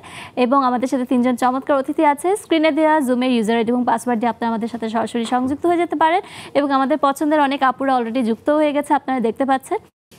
আমরা কথা বলছিলাম আমাদের সংস্কৃতি নিয়ে। তো আমি স্টুডিওর আপুদের কাছে আগে যাব যে আমরা কিন্তু সংস্কৃতি মানে শুধু সাংস্কৃতিক অঙ্গনটাকেই কিন্তু বলবো না। হ্যাঁ, সাংস্কৃতিক অঙ্গনটা আমাদের একটা পার্ট সংস্কৃতি, কিন্তু আমাদের সংস্কৃতিটা এত রিচ। হ্যাঁ, আমাদের খাবার, আমাদের উৎসব, আমাদের কথা বলার ভঙ্গি, আমাদের আচার আচরণ, আমাদের ব্যবহার, আমাদের ছোটদের প্রতি বড়দের যে ভালোবাসাটা, আবার বড়দের প্রতি ছোটদের যেই সম্মানটা, আবার আমাদের যে কথোপকথন যোগাযোগ, হ্যাঁ, আমরা যেভাবে করে যোগাযোগ কমিউনিকেশন রেখি, পারস্পরিক যে স্নেহটা, আমাদের সম্পর্কটা, হ্যাঁ, দহরম মহরম সব কিছু কিন্তু আসলে আমাদের এই সংস্কৃতির মধ্যেই পড়ে। হ্যাঁ, তো আমরা আমাদের সেদিক থেকে আমি বলবো যে আমাদের দেশটা, আমাদের সংস্কৃতিটা এত রিচ, এত উৎসব। আমাদের বলে না যে আমাদের 12 মাসে 13 পার্বণ, আসলে আমাদের এত উৎসব, কারণ আমরা খুব উৎসব করতেও পছন্দ করি। হ্যাঁ, তো সেক্ষেত্রে আমি আপনাদের কাছ থেকে একটু জানতে চাবো যে আমাদের উৎসব, আমাদের যে খাবার দাবার, কোন জিনিসগুলো খুব মজা লাগে, সবচেয়ে মজা লাগে কোন জিনিসটা? একটু দীপার কাছে চলে যাবো। আমার কাছে পয়লা বৈশাখটা খুব বেশি মজার। আমাদের কাজিনরা সবাই মিলে সবার বাসায় যে পয়লা বৈশাখে পান্তা ইলিশ খাবার যে ব্যাপারটা, ওটা আমার কাছে খুব সবাইকে এত সুন্দর লাগে। হ্যাঁ, লাল সাদার মধ্যে একটা কম্বিনেশন থাকে, বিশেষ করে বাচ্চাগুলো যখন শাড়ি পরে, which is very good part. আমার দেখতে খুব ভালো লাগে। ফ্যামিলি সবাই একটু সাদা বা লাল পরার চেষ্টা করে, সবাই মিলে একটা গেট টুগেদার হয়। মানে বাইরে হোক বা না হোক, বাড়িতে যেই জিনিসটা হয় ওটা মনে হয় আরেকটা একটা ব্যাপার, যে ওই জায়গাটা আমার কাছে খুব বেস্ট পার্ট আমার কাছে মনে হয় পুরো বছরে। আর ফাল্গুন তো আছেই আমাদের সবার প্রিয়। ফাল্গুনের একটা ব্যাপার থাকে। প্রত্যেকটা উৎসবে কিন্তু আমাদের খুব হ্যাঁ, সুন্দর আমরা সুন্দর। আসলে কালচারগুলোকে খুব বেশি অ্যাডপ্ট করে নিই এবং আমার মনে হয় যে আমরাই মনে হয় বাঙালিরাই স্পেসিফিক। হ্যাঁ, আমি আউলি আপুর কাছে চলে যাব। দেখেন আমরা এত স্পেসিফিক, আমরা জানি আমাদের ফাল্গুনে কি করব, সেটার জন্য আমাদের 1 মাস ধরে অ্যারেঞ্জমেন্ট। Exactly. আবার আমাদের ঈদের সময়, হ্যাঁ আমরা জানছি যে 1 মাস যখন রোজা হচ্ছে ওই সময় কিন্তু এক ধরনের আমাদের ভাব মানে প্ল্যান চলছে, কি সুন্দর বৈচিত্র্যময়। হ্যাঁ, আবার ঈদের দিন একদম সুন্দর করে যে নামাজ পড়তে যাওয়া, ফ্রেশ শুভ্র একটা থাকাটা, হ্যাঁ তো এই জিনিসগুলো এত সুন্দর। আবার আমাদের খাবার, হ্যাঁ যে মাছে ভাতে বাঙালি, আমাদের খাবার নিয়ে আপনার মানে আপনি আউলি আপু একটু বলেন যে আমাদের যে সংস্কৃতি, যে খাবারটা নিয়ে আমাদের রিচুয়াল, সেটা একটু বলেন। এটাও জেলা টু জেলা বিভিন্ন অঞ্চল ভেদ করে। আমি জয়পুরহাটের মেয়ে, জয়পুরহাট খেতলাল থানার। তো ওখানে দেখেছি পিঠা উৎসবটা এখন তো দেখি অনেক জায়গাতেই ছড়ে গেছে, অনেক জায়গায়ও আছে। ওখানে যখন জামাই মানে বছরের একটা সময়, বিশেষ করে শীতের সময়, জামাইকে দাওয়াত দিতেই হবে, জামাই আসবে এবং কত রকমের পিঠা চাই। জামাই যদি বুড়াও হয়ে যায় তাও জামাই আদৌ সারা জীবন চলবে। জামাই আসবে এবং ওখানে একটা মাছের একটা বাজার আছে যেখানে মিষ্টির মানে কত মন যেন একটা মাছ পাওয়া যায়, মিষ্টি দিয়ে তৈরি মাছ আর কি। কালাই থানায়, কালাই থানার ওটা মাছেরই বাজার এবং আরেকটা আছে মিষ্টির বাজার। আচ্ছা, তো ওখানে জামাইরা যাবে, বাজার করবে, তারপর আর বাসায় যারা মেয়েরা থাকছে তারা পিঠা করবে, পিঠা উৎসবটা এবং কয়েকদিন যাবত। আর তারা যখন জামাইকে দাওয়াত দেবে, মেয়েকে দাওয়াত দিয়ে নিয়ে আসবে, তখন আশেপাশে ও পাড়ার মধ্যে তাদের যত রিলেটিভ আছে সবাইকে দাওয়াত দেবে। দিয়ে ডেকোরেশন এখন আমি ওভাবে দেখিনি, তবে উপরে ছামেনা টাঙে আর নিচে গালিচা বিছিয়ে দেয়। দিয়ে একেবারে এক লাইনে সবাই বসছে, বড় সসপ্যানে বা হাঁড়িতে রান্না হয়, কয়েকজন মিলেই রান্না করে, ডেকচিতে, অনেক বড় ডেকচিতে। সেখানে তো ওই যে 3 চুলা একসাথে থাকে, 2টা মুখ থাকে, এরকম ওখানে আছে। এইটা ওখানে আমার কাছে খুবই ভালো লাগে আমার, যেটা মানে এখনো ওইটা তারা ধরে রেখেছে, এটা তারা করে। এই যে একটা খাবারের বৈচিত্র্যতা, ওই দিন অনেক রকমের খাবার হচ্ছে। তারপর আবার যে চৈত্র সংক্রান্তি, এটা কিন্তু জয়পুরহাটের মানুষরা মানে, বলবো না শুধু জয়পুরহাট, আমি এটা বলবো বাংলাদেশ মানে ঢাকাতে ইভেন প্রত্যেকটা অঞ্চলে, মানে আমাদের এই জেনারেশনের মানুষও কিন্তু পিঠা, শীতকাল মানে কিন্তু একটা পিঠা উৎসব হবে, কোথাও না হলেও টঙে গিয়ে পিঠা খাবে, সবকিছু কিন্তু করবে। মানে আমরা কিন্তু সবখানেই কিন্তু এই জিনিসগুলো আমরা করি। আসলে পিঠা উৎসব খুব করে, সুন্দর রিচ একটা সংস্কৃতি। আসলে আউলি আপু, আপনার যে 8টা বই হয়েছে, আমরা আপনার কোনো একটা কবিতা শুনতে চাই এখন। আচ্ছা, কবিতা আমি শেখ মুজিব বাঙালির বাতিঘর, এটার জন্য আপনি একটা অ্যাওয়ার্ড পেয়েছেন। হ্যাঁ, এবং একটা কবিতা আমার ভাইরাল হয়েছে। আচ্ছা, ওই কবিতাটাই পড়ি। অবশ্যই অবশ্যই। জীবনের অনিবার্য ক্ষণনে এই যে আমি, শুধু আমি, আমার চারপাশে চাকুরির কর্তব্য, প্রতিদিনের সংবাদপত্র, বাজার, রান্না, একলা বিছানা, একলা রাত আর একলা অবসর, একটা সেলফোন, কিছু কাগজ, একটা কলম, কটা বই, স্মৃতি ঘিরে রই। এই তো, এই মিলেই প্রকৃত আমি। আমার পাশে গভীর আলিঙ্গনে ছিল যে জন, শুধু একজন, চলে গেছে আরও ভালো থাকার উদ্দেশ্যে। ভালো থেকো প্রিয়জন, ভালো থেকো বন্ধুরা, ভালো থেকো এরা ওরা, খুব ভালো থেকো। আমার ভালো থাকাটুকু যোগ করো তোমাদের ভালো থাকার অভিযাত্রায়। আমি তো দেখেছি জীবনের প্রথম ক্ষণনে, যার কোনো নির্দিষ্ট পিরিয়ড নেই, সিলেবাস নেই, গন্তব্য নেই, সীমা নেই, সেখানে ভালো থাকা মানে। তাই আমি তোমারই সংযোজনে বিয়োজনে স্বাগত জানাই। স্বাধীনতা মূল্যে তোমার সকলে কাজে, আর স্বাধীনতা বিসর্জনে দাসত্ব বরণে তবুও তোমাকে ভালোবাসা জানাই। জীবন নিয়ে তোমার এই যে যোগ বিয়োগ, এই যে লটারি, এই যে সুদ কষার অ্যালজাবরার ধরে নেওয়া সমাধান, ভালো থাকার সাজসজ্জার ভানে জ্যামিতিক সূত্রে নিজেকে প্রমাণ করার প্রয়াস আমি নির্বাকে চেয়ে থাকি। তুমি জীবন খনন করতে করতে চলে যাও চোরা সুড়ঙ্গ বেয়ে, আমি দেখতে থাকি। তুমি খুঁড়তে থাকো জীবন কোদাল, কখনো শাবল, অস্থিরতায় কখনো 10টি আঙুল বেয়ে খুঁড়তে থাকো, আমি দেখতে থাকি। গর্ত থেকে ছিটকে পড়ছে ইঁদুর, সাপের অর্ধদেহ সহ খোলস, একমুষ্টি কেঁচোর জটা, গাছের শিকড়, ক্রমাগত সুরঙ্গ বাড়ছে, তুমি ছায়া হয়ে যাও, উন্মাদ হয়ে যাও খননে খননে। আর আমি বসে রই সেই গর্তের মুখে, দেখি আমাদের সমাজে তোমার মতন চারপাশে নিজের জীবন খননে কত রকমে, কত অস্ত্রে, কত শাস্ত্রে পাওয়ার প্লাবনে প্লাবিত সময়ের আজ দুচোখ। কত শেফালি ঝরে পড়েছে সেখানে, পলাশির পাপড়ি আজ ফ্যাকাশে যৌনতার ঝলসানো বারুদে। কটা টাকার কাছে বিক্রি আজ মনুষ্যত্ব, মেঘের অবাধ্য বজ্র গর্জন সমসাময়িক রাজনীতি, কালের স্রোতে বৈঠাহীন উড়ন্ত পালের নাও, ভূমির মানচিত্রে সহোদর দুই পক্ষ লাঠি। সম্পর্কে খনন, সম্পদে খনন, সম্পত্তিতে খনন, রাজনীতিতে খনন, মনুষ্যত্বে খনন, যৌনতার নগ্নতায় খনন। ভালো থাকার উদ্দেশ্যে খনন, ভালো থাকার তরে খনন। তবু কজন ভালো আছে, ভালো থাকে? জীবনের এত বড় এতগুলো গর্ত, এতগুলো খাদ, ঝলসানো অ্যাসিডের মতো দাগ, জীবনটাকে প্লাস্টিক সার্জারিতে ঢেকেছে সবাই। কিংবা কেউ রোবট, কেউ গবেষক, কেউ বাউল, কেউ ফকির, কেউ পাগল, কেউ খ্যাতজন। জীবন খননে পায় না কোনো জন ভালো থাকার মানে। পিপাসার টানে জীবনে খননে তবু খনন চলে, খনন খননের পর খনন, সকলে কেমন ব্যস্ত খননে। জীবনের বারান্দায় খননের হুমকি, এই ছোট্ট পরমায়ু জীবনে আর কতবার মৃত্যু নেবে, মৃত্যু নেবে, মৃত্যু দেবে। আতশবাজির এই 7 রঙের মজলিসে দেখো ভারী শীতল বাতাস, বিদেহী আত্মার আর্তনাদ শুনতে পাও, গুমরে গুমরে কান্নার শব্দে বেঁচে থাকার আকুতি, শুধু এইটুকু ভালো থাকার মিনতি। উগ্র আধুনিকতার রোল কম্পাসে জীবনের গ্রাফে আজ বিধ্বস্ত মন, পৌরাণিক ক্ষত আজও গনগনে তুষের উত্তাপ। ফিরে এসে দেখো। খুব সুন্দর, খুবই সুন্দর, খুব সুন্দর, খুবই সুন্দর, খুবই সুন্দর। আপনার মানে কতখানি গভীর চিন্তা করে আপনি আসলে কবিতাটা লিখেছেন, এটা আসলে সবাই মনে হয় নিজের সাথে রিলেট করতে পারবে। অসাধারণ, অসাধারণ। থ্যাংক ইউ আউলি আপু। আমাদের আসলে ছোট্ট একটা বিরতির সময় এসেছে, তারপর আমরা আমাদের জুমের আপুদের কাছে চলে যাব। দর্শক কোথাও যাবেন না, খুব সুন্দর আড্ডা চলছে, আপনারা আমাদের সাথে সরাসরি যুক্ত হতে পারেন। ফিরছি কিছুক্ষণের মধ্যেই।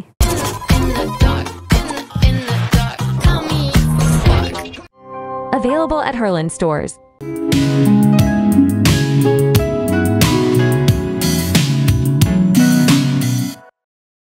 দর্শক সবাইকে আরও একবার আমন্ত্রণ আমাদের নিয়ম নিবেদিত নেক্সাস লেডিস ক্লাবের আজকের আড্ডায়, এবং খুব সুন্দর আড্ডা চলছে। স্ক্রিনে দেওয়া জুমের ইউজার আইডি এবং পাসওয়ার্ড দিয়ে আপনারা আমাদের সাথে সরাসরি সংযুক্ত হয়ে যেতে পারেন। আমাদের সাথে আমাদের পছন্দের আপুরা কিন্তু অলরেডি জয়েন করে ফেলেছে, আমরা তাদের কাছে চলে যাব।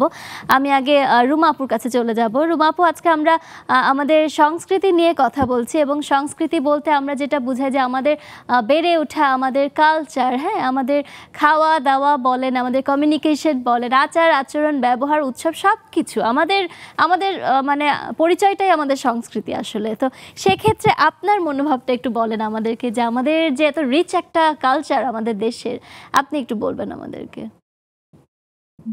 সংস্কৃতি, বাংলাদেশ তো খুব বৈচিত্র্যময় দেশ।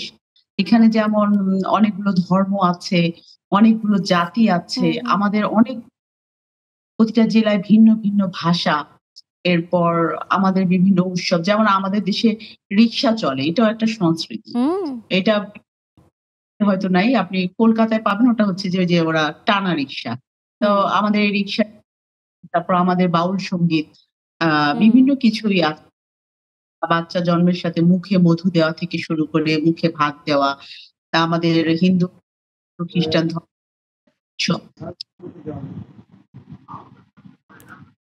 একটু যান্ত্রিক সমস্যা হচ্ছে, হ্যাঁ বলুন। একটু অডিও ঝামেলা হচ্ছে রুমাপু, মনে হয় বারবার ঝামেলা হচ্ছে অডিওতে।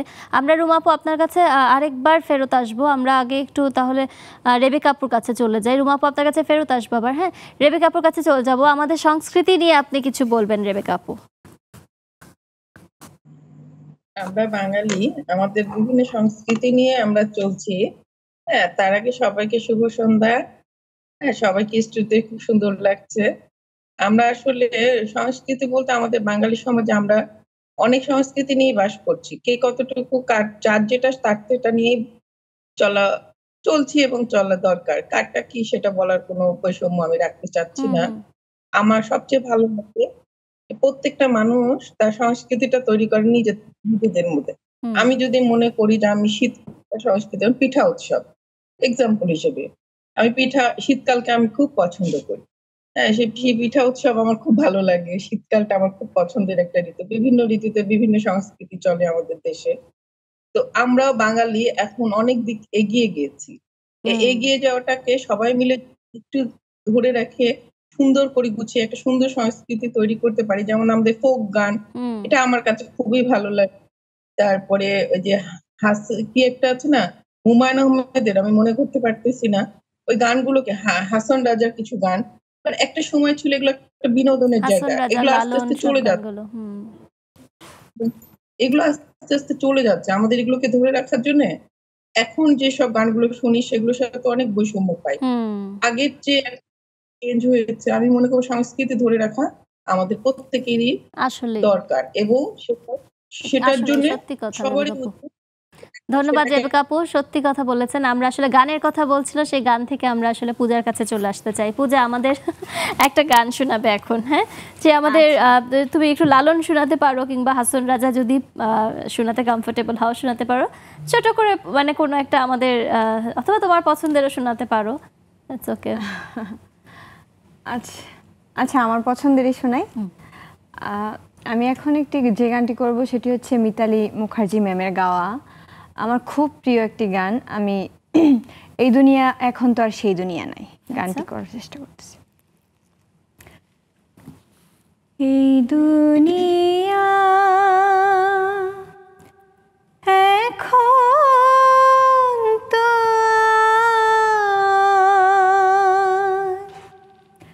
সেই দুনিয়া নাই,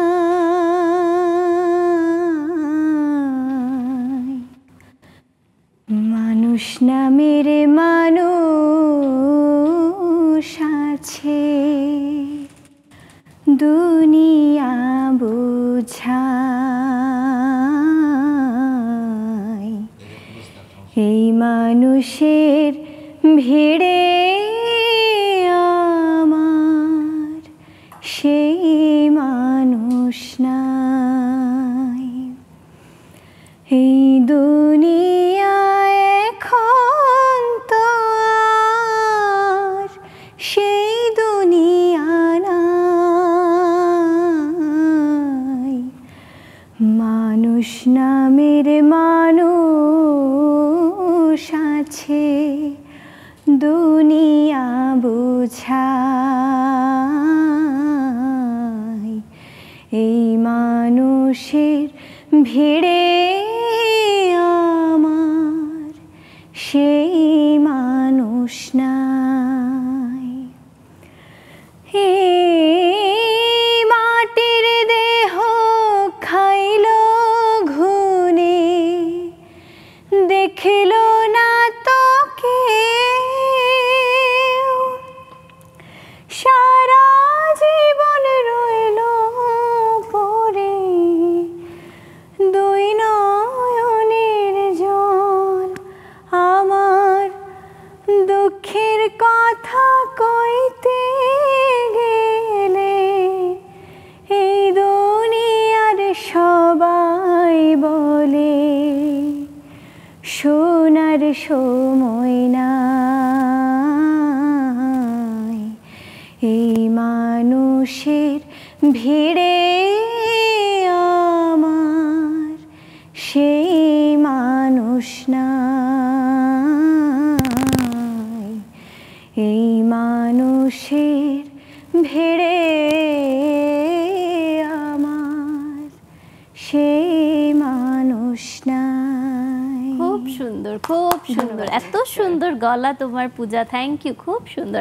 আমরা আবার একটু জুমে চলে যাব, আমাদের মুক্তি আপুর কাছে চলে যাব। মুক্তি আপু, আমরা সংস্কৃতি নিয়ে যে কথা বলছি, হ্যাঁ, আমাদের কালচারটা এত রিচ, আমাদের কালচারে যে এতগুলো সুন্দর সুন্দর উৎসব, হ্যাঁ, এবং আমরা এত সুন্দর করে আমাদের যে আচার ব্যবহার, পারস্পরিক যে সম্পর্ক, হ্যাঁ, বাঙালিদের আতিথেয়তা, এগুলো নিয়ে একটু বলবেন মুক্তি আপু। ধন্যবাদ স্টুডিওর বন্ধুদের এবং তোমাকে। সুন্দর একটা আজকের আলোচনার বিষয়। আসলে সংস্কৃতি না হলে তো মানুষ হচ্ছে যে মানে আমাদের প্রত্যেকটা বিষয় একটা সংস্কৃতি না হলে তো চলবে না। আমাদের মনকে ভালো রাখতে হবে, শরীরকে ভালো রাখতে হবে, নিজেকে ভালো রাখতে হবে। প্রত্যেকটা ক্ষেত্রেই হচ্ছে আসলে সংস্কৃতিটা অনেক খুব ভালো একটা আমাদের প্রভাব পড়ে এবং আমার খুব ভালো লাগে। আমি সুযোগ পেলেই যেমন গান শুনি, ভালো লাগে। যেমন ও আসলে গানটা শুনছিল অনেক পুরাতন দিনের মানে আমাদের সময়ে গানটা খুব সবসময় চলতো। এটা আসলে প্রত্যেক গানের লাইনের প্রজন্মেরই মধ্যে প্রিয় একটা গান লাইন আমি বলবো, তাই না মুক্তি আপু? আসলে হ্যাঁ, ধন্যবাদ, ধন্যবাদ। আমরা একটা ছোট্ট আসলে বিরতির সময় এসেছে, আমরা আপনারা কোথাও যাবেন না, আমাদের সাথেই থাকেন, আমরা আবার ফেরত আসছি। দর্শক, জুবের আপুরাও আছে, আমাদের স্টুডিও আপুরাও আছে, আপনারা কোথাও যাবেন না, ছোট্ট একটা বিরতি নিয়ে এখনই ফিরছি।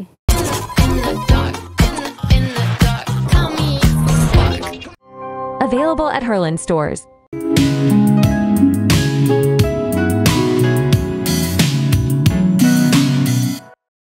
দর্শক সবাইকে আরও একবার অনেক অনেক শুভেচ্ছা জানাচ্ছি নিয়ন নিবেদিত নেক্সাস লেডিস ক্লাবের আজকের আড্ডায়।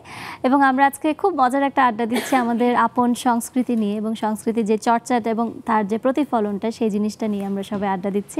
এবং আমরা আমাদের জুমের আপুদের কাছে ছিলাম আসলে, তো আমি সোনি আপুর কাছে চলে যাব। সোনি আপু একটু আনমিউট করবেন।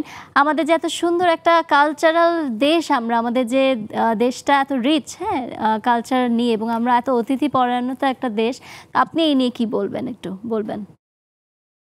শুভ সন্ধ্যা সবাইকে। আমরা বাঙালি, সেক্ষেত্রে আমরা নানা রকম সংস্কৃতির সাথে জড়িত। যেমন আমাদের বিয়ে বলেন, আমাদের বিয়ের কালচারটাই একটু অন্যরকম হয়। যেমন আমাদের জামাই আপ্যায়ন সেটাও একরকম হয়। তারপর আমাদের দেশে মানে নানান গ্রামে, নানান অঞ্চলে, একই শহরে পুরান ঢাকায়, নতুন ঢাকায় ২ রকম সংস্কৃতি থাকে। যেমন আমাদের পুরান ঢাকায় চতুর সংক্রান্তি হয়ে থাকে, যেটা আবার নতুন ঢাকায় হয় না। এমন নানান রকম সংস্কৃতির সাথে আমরা জড়িত, যেটা আমরা পেয়ে থাকি এক সময় এক রকম।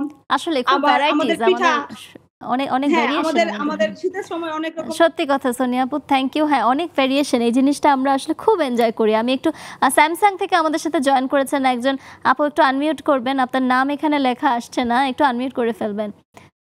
আপনার পরিচয়ও যদি দেন, আপনার নামটা। স্যামসাং দিয়ে, হ্যাঁ জি আপু বলেন। আমি মনীষ শারমিন বলছি। আচ্ছা, মনীষ শারমিন, জি আপু বলেন। আপনার টেলিভিশনের ভলিউমটা একটু কমিয়ে নিবেন আপু। শারমিন আপু, জি বলেন। হ্যাঁ শুনতে পাচ্ছি, বলেন। হ্যাঁ মনিবা আপু, জি বলেন, এবার আপনার নাম এসেছে। মনীষা আপু, টেলিভিশনের সাউন্ড একটু মিউট করতে হবে। শুভ সন্ধ্যা সবাইকে। আমি মনীষ শারমিন। বলেন। আজকে প্রথম মনীষা আপুর জন্য একটা হাততালি। ওয়েলকাম আমাদের নেক্সাস টেলিভিশনের আড্ডা। জি, আপনি একটু মিউট করতে হবে টেলিভিশনটা, আপনার টিভির সাউন্ডটা যদি মিউট করে তারপর আসতে হবে। জি মনীষা আপু। আচ্ছা মনীষা আপু, আপনাকে অনেক অনেক ওয়েলকাম আমাদের আজকে আড্ডায়। আমরা আশা করছি এভরিডে আপনাকে আমরা আসলে পাবো। আমি মমি আপুর কাছে চলে যাব। মমি আপু আমাদের কিছু বলবেন। মমি আপু একটু আনমিউট করে ফেলেন। জি ধন্যবাদ আপু। প্লিজ আপু একটু কোশ্চেনটা করেন, একটু অন্যমনস্ক ছিলাম। আমরা আসলে আমাদের সংস্কৃতি নিয়ে আড্ডা দিচ্ছি, হ্যাঁ, এবং আমরা এত রিচ একটা সংস্কৃতি, আপনি আপনার মনোভাবটা বলবেন। ধন্যবাদ আপু, সকল আপুদেরকে অনেক অনেক অভিনন্দন। আসলে সংস্কৃতি বলতে আমরা যেটা বুঝি, আমরা বাঙালি, আমরা আমাদের কৃষ্টি কালচার, ভাষা সবকিছু মিলেই আমাদের সংস্কৃতি। তেমনি আমি একজন দেশীয় পণ্যের উদ্যোক্তা হিসাবে আমার সংস্কৃতিকে ভালোবেসে, আমার ঐতিহ্যকে ধারণ করে আমি আমার দেশীয় পণ্য নিয়ে কাজ করছি। অবশ্যই অবশ্যই, আপনার ঐতিহ্যই তো আপনার আসলে আপনার পোশাকের পরিচয়, আপনার উদ্যোগের পরিচয়। আমি একটু নার্গিস আপুর কাছে চলে যাব। নার্গিস আপু, আপনি কিছু বলতে চান এই বিষয়ে? একটু আনমিউট করবেন। আসসালামু আলাইকুম। জি ওয়ালাইকুম আসসালাম সবাইকে। আমাদের সংস্কৃতি আমাদের গর্ব। যে সংস্কৃতি যে পর্বটাই আসে প্রত্যেক মাসে মাসেই বলতে গেলে আমরা বিভিন্ন সংস্কৃতির মধ্যে দিয়ে আমাদের দিনটা পালন করি। পয়লা বৈশাখ, 26শে মার্চ, তারপরে হচ্ছে আমাদের বিভিন্ন যেটা আসে আমাদের সামনে, যেটাই আসে না আমরা সেগুলো খুব সুন্দর পছন্দ করি। আমরা সেরকম ভাবে আমার নিজেদের পোশাকে বলেন, নিজেদের খাবারে বলেন, সব রকম আমার, যেমন এখন আমের উৎসব যাচ্ছে, আমের আচার বাড়াতে পারতেছি একটু পর মৌসুমী ফল, আমরা তো মৌসুমী ফলের রাজা আসলে। ধন্যবাদ নার্গিস আপু। আমি একটু রীতা আপুর কাছে চলে যাব। রীতা আপু, আপনি এই বিষয়ে কি বলতে চাবেন? একটু আনমিউট করে ফেলবেন রীতা আপু। শুভ সন্ধ্যা সবাইকে। শুভ সন্ধ্যা। অনেক ধন্যবাদ আমাকে বলার সুযোগ দেওয়ার জন্য। আসলে আমাদের বৈচিত্র্যময় জীবনে মানে আমাদের দেশ সংস্কৃতি যে বিভিন্ন ভাবে ছড়িয়ে ছিটিয়ে আছে, আমাদের জীবনটাকে সুন্দর করে তুলছে, সেটা আসলে বলা বাহুল্য। যেমন আমরা পয়লা বৈশাখের কথা বলি, যখন আমরা পয়লা বৈশাখের প্রোগ্রামে যাই বা ছায়ানটে বা বাংলা একাডেমিতে, তখন দেখা যায় কে হিন্দু, কে মুসলিম, কে খ্রিস্টান থাকে না, আমরা সবাই মিলে মজা করছি, তাই না? এবং সবাইকে উইশ করছি শুভ নববর্ষ বলে। ঠিক পূজা বা ঈদে যেমন আমার বাসায় যেমন সারা মাস রোজার সময় ইফতার হয় এবং ঈদের দিন পোলাও মাংস হতেই হবে। আসলে শুধু এটাই, আমরা আসলে এইভাবে পারস্পরিক, আমরা সব কালচারকেই আসলে সুন্দরভাবে ওয়েলকাম করি। ধর্ম মর্ম নির্বিশেষে আমরা আসলে সব কিছুকেই আমরা খুব উৎসব মুখরভাবে একসেপ্ট করি। আমরা স্টুডিওতে ফেরত আসছি। আসলে আমাদের সময় আসলে স্বল্পতা থাকে, তো আমাদের অনুষ্ঠানের প্রায় শেষের দিকে চলে এসেছি আড্ডার। তো আমি সবার আগে পূজার কাছে চলে যাব। কেমন লাগলো আজকে আমাদের সাথে আড্ডা দিয়ে এখানে এসে একটা প্ল্যাটফর্ম, এবং এখানে সুন্দর করে আমরা আড্ডা দিই সবসময়, তো কেমন লাগলো? এবং আমাদের যে নেক্সট প্রজন্ম, তারাও এত ট্যালেন্টেড এবং তারাই আমাদের সংস্কৃতিটাকে ধরে রাখছে, তো আমরাই কিন্তু তাদেরকে শিখাবো। হ্যাঁ, তো সেই বিষয়ে পূজা কি বলবে? নেক্সাস টেলিভিশনে এসে এই আড্ডায় এসে সবার সাথে কথা বলতে পেরে, আপনাদের সাথে কথা বলতে পেরে খুব ভালো লাগছে। এখানে এসে সংস্কৃতি সম্পর্কে যা জানি বা না জানি সব কিছু জানলাম আপুদের কাছ থেকে। তারপরে হচ্ছে সব কিছু এভরিথিং জানতে পারলাম এখানে এসে, ভালো লাগলো। তারপর হচ্ছে পরবর্তী যে প্রজন্মর কথা বললেন সংস্কৃতি চর্চার ক্ষেত্রে, যেমন আমি আমার মেয়ের কথাই বলি, যেমন আমি এখন গান করছি, হ্যাঁ, তো আমি যদি আমার মেয়েকে ওই শিক্ষায় বেড়ে তুলি, ওর মধ্য দিয়ে, সংস্কৃতির মধ্য দিয়ে, ওকে যদি বিদেশি সংস্কৃতির জিনিসগুলো কম দেখিয়ে, যেমন বাঙালি সংস্কৃতি যেগুলো আমাদের আপন সংস্কৃতি, যেগুলো সেই সংস্কৃতি যদি আমার মেয়েকে ছোটবেলা থেকে এখন থেকে ওকে যদি এখন থেকে শিক্ষা দিই, তাহলে কিন্তু ও সংস্কৃতির মধ্য দিয়ে বেড়ে উঠবে, ওপেন মাইন্ডেড হয়েই বেড়ে উঠবে। এটাই সত্যি কথা। ধন্যবাদ পূজা। আমি আজকে নেক্সাস টেলিভিশনের মধ্যে আমি একটা কথা বলতে চাই, সেটা হচ্ছে আমি বলেছিলাম প্রথমেই, আমার মা বাবা আর আমার দিদি, হ্যাঁ, আমার বড় বোন আছে, সেও গান করে হালকা পাতলা, মানে ওরকম আর কি প্রফেশনাল না, কিন্তু গান করে। তারপরে ওদের পরে এখন যে আমি এতটুকু বয়সে, আপনি বললেন প্রথমত আমাকে অনেক ছোট এতটুকু বয়সে আমার বিয়ে হয়েছে, আমার একটা বেবি হয়েছে, তো আমি এই যে গানের পাশাপাশি আমার সংসার, তারপরে সবকিছু আমার সামলানোর জন্য আসলে আমি একটু, আমার কষ্টই হতো, কিন্তু হচ্ছে আমার হাজবেন্ড আমাকে এখানে নিয়ে এসেছে, সে আসল মানুষ আপনার। হ্যাঁ, উনি আসল মানুষ। ধন্যবাদ পূজা। আমি একটু নিপার কাছে চলে যাব। নিপা, আপনার কেমন লাগলো আমাদের সাথে আড্ডা দিয়ে, একটু বলবেন? আমার খুব ভালো লেগেছে, এখানে পরিবেশটা খুব ভালো, আর সবচেয়ে বড় কথা যারা আমাদের মেকআপ করে দিলেন তারা খুবই ভালো, খুবই অমায়িক, খুব এত স্পিডে মেকআপ করলেন, ভালো লাগলো দেখে। আর সবচাইতে বড় ব্যাপার হচ্ছে একটা প্ল্যাটফর্ম যেটা শুধুমাত্র নারীদের জন্য, এটা আসলে কোনো প্ল্যাটফর্ম আমি খুব কমই দেখেছি, আমার মনে হয় নাই আসলে বাংলাদেশে। সো এই একটা প্ল্যাটফর্ম যেখানে নারীরা প্রচারিত হচ্ছে কন্টিনিউয়াসলি আসলে, এবং এটা কিন্তু আমাদের অনেক মানে প্রায় অনেক নারী এখানে যুক্ত আছেন। ধন্যবাদ নিপা আপনাকে। আমি সময় স্বল্পতার জন্য আসলে আবার চলে যাচ্ছি আউলিয়াপুর কাছে। আপনি একটু সংক্ষেপে আমাদেরকে আসলে বিদায় নিচ্ছি, হ্যাঁ, আপনার কাছ থেকে কিছু বলতে চান? নিপাপুর কথাগুলোর সাথে আমিও একমত। লেডিস ক্লাব যেটা, এটাই মনে হয় আমার ফার্স্ট আর কি, কারণ অনেক প্রোগ্রামই করেছি নারীদেরকে নিয়ে, যে এরকম একটা প্ল্যাটফর্ম তৈরি করা এবং তাদের এটা অনেক বড়, নারীদেরকে এগিয়ে নিয়ে যাচ্ছে, এই জন্য মানে এখানে আমি কৃতজ্ঞতা জ্ঞাপন করছি।